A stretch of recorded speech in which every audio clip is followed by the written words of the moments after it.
She seduced kings, she betrayed blood, and every kiss was a weapon.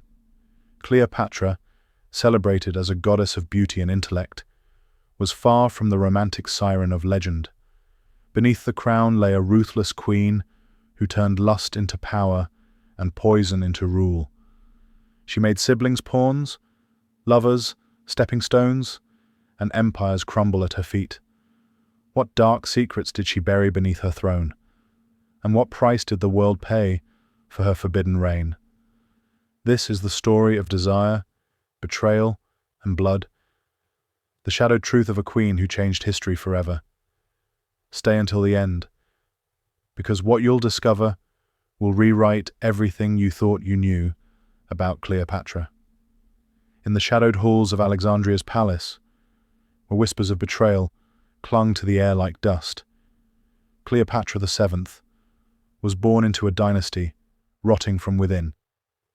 The Ptolemies, descendants of Alexander the Great's ruthless general, Ptolemy I, were not Egyptians, but Greeks, their blood untainted by the Nile's ancient currents. For 3 centuries, they ruled from their coastal citadel, scorning the gods and tongues of the land they governed. Yet Cleopatra, born in 69 BC, was no ordinary Ptolemy. Her mind, a crucible of intellect, devoured mathematics, alchemy, and the languages of 9 realms, from Coptic to Parthian.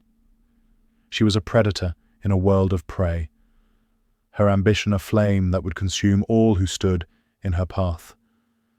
At 14, the young Cleopatra faced a world steeped in treachery.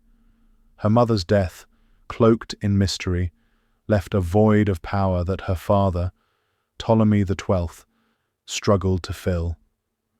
A weak king, reviled as the flute player, he named his daughter regent, thrusting her into a viper's nest of courtly intrigue. For 4 years, she honed her craft, learning the art of rule amid whispers of poison and betrayal. But Ptolemy XII's death in 51 BC unleashed a storm. His will bound Cleopatra, barely 18, to marry her 10-year-old brother, Ptolemy XIII, and share the throne. The very thought was anathema to her. This was no mere girl, but a queen who would bow to no man, least of all a child. Cleopatra's defiance was brazen and immediate. She erased her brother's name from decrees, her face alone gleaming on Egypt's coinage, a silent declaration of supremacy. But the court, loyal to tradition, and the boy king, seethed with resentment.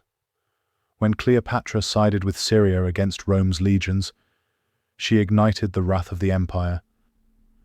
Ptolemy XIII's advisors, sensing weakness, rallied to his cause, and Cleopatra was cast out, fleeing with her sister Arsinoe IV into the desert's embrace. Yet even in exile, her ambition burned undimmed. The sisters' alliance was a fragile facade, poisoned by mutual suspicion. Arsinoe, Cleopatra believed, harbored her own designs on the throne, a suspicion that would soon draw blood. In this crucible of betrayal, Cleopatra's genius emerged. Unlike her forebears, she embraced Egypt's ancient soul, mastering its language, and proclaiming herself the living Isis, goddess incarnate. This was no mere piety, but a calculated gambit, a mask of divinity to bind a nation to her will. The people knelt, kissing the earth where she trod, unaware of the darkness beneath her crown. Yet this audacious ascent was but the first step in a dance of death and dominion. In the gilded courts of Alexandria, where the scent of myrrh veiled darker intense, Cleopatra crafted an image that was both divine and diabolical. Her beauty, though not unparalleled as legends claim, was a weapon honed by a mind sharper than any blade. The historian Plutarch, writing centuries later, confessed her visage was unremarkable, yet her presence wove a spell that ensnared empires. It was her voice, her wit, her mastery of 9 tongues that turned men into marionettes, dancing to her whispered commands. She was no mere queen, but a sorceress of statecraft, her every gesture a calculated thread in a tapestry of power. Cleopatra's allure was no accident, but a performance of chilling precision. By the Dead Sea's desolate shores, she commanded a perfume factory, believing her crafted scents could bend wills and cloud minds. These fragrances, laced with the mystique of alchemy, were her silent emissaries, softening the resolve of allies and enemies alike. Yet her obsession with eternal youth was a darker ritual. Each dawn, she bathed in the milk of 700 lactating donkeys, a spectacle so extravagant it defied mortal imagination. This was no indulgence, but a desperate bid to defy time, to preserve the goddess-like facade that held Egypt in thrall. Beneath this opulence lay a gnawing fear. To age was to weaken, to lose the divine mask that justified her reign. As the self-proclaimed Isis, Cleopatra wove divinity into her rule with audacious cunning. She demanded her subjects kneel kissing the earth where her shadow fell, a goddess walking among men. This was no mere hubris, but a masterstroke of manipulation, binding Egypt's heart to a Greek queen who spoke their ancient tongue. Her decrees, issued in Coptic, shattered the Ptolemaic tradition of cultural aloofness, drawing the Nile's people into her orbit. Yet this divine charade masked a chilling truth. Cleopatra's power rested on a foundation of fear and illusion, each proclamation a step deeper into a moral abyss. Her political acumen was no less formidable. Unlike her bumbling brothers, Cleopatra governed with a clarity that silenced dissent.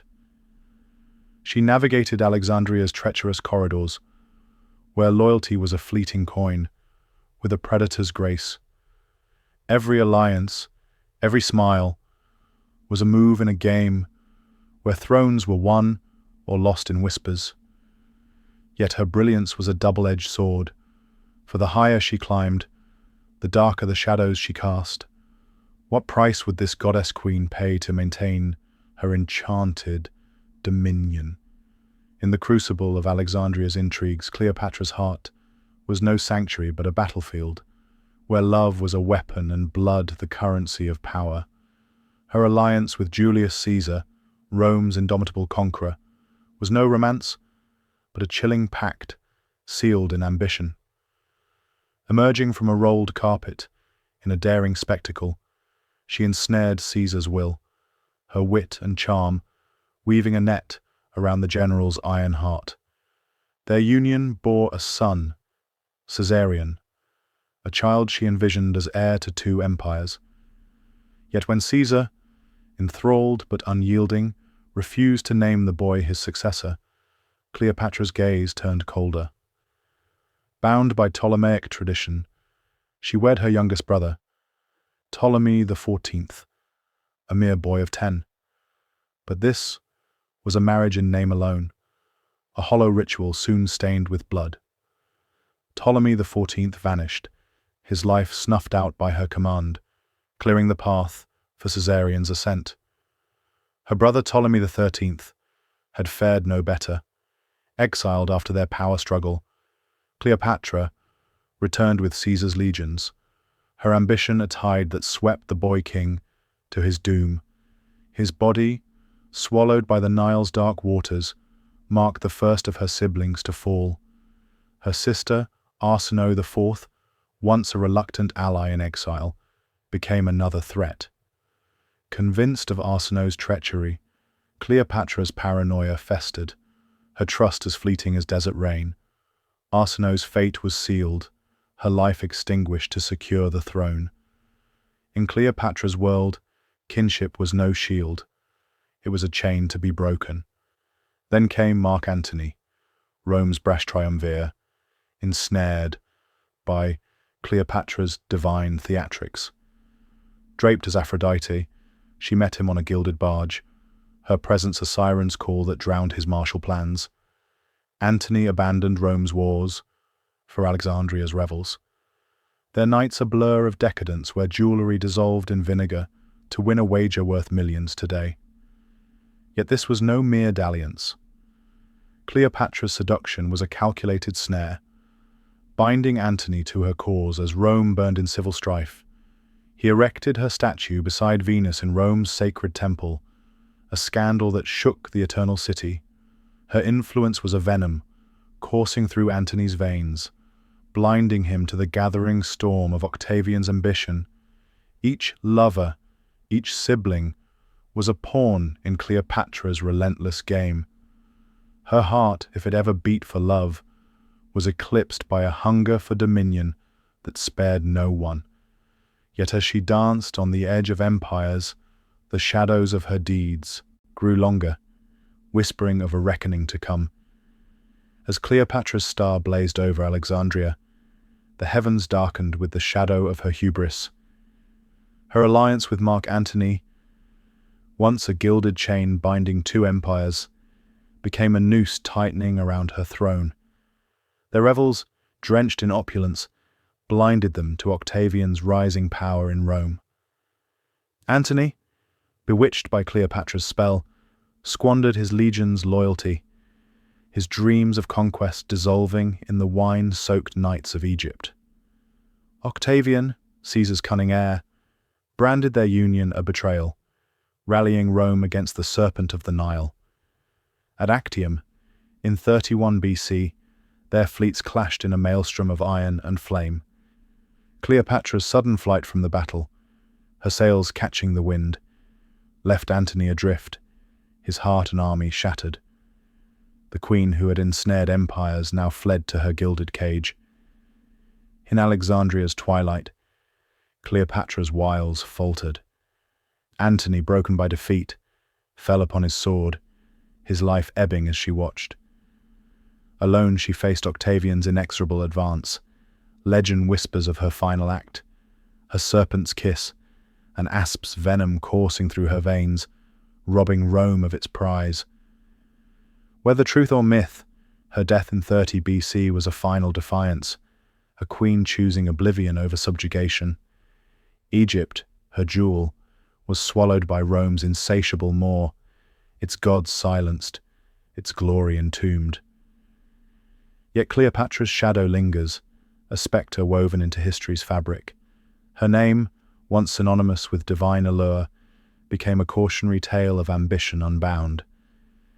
She was no mere queen but a tempest of intellect and ruthlessness. Her legacy, a paradox of genius and treachery. The Nile's waters still whisper her name, but they carry the echoes of blood and betrayal. What final truths did she take to her grave? Cleopatra's tale is no mere chronicle of a queen, but a requiem for a soul consumed by its own fire. Her intellect, a beacon in a world of shadows, illuminated a path strewn with the bones of kin and lovers alike. She wielded charm as a blade, carving her name into the annals of empires, yet each triumph bore the stain of treachery. Her ambition, unchecked, devoured not only her foes, but the very realm she sought to exalt.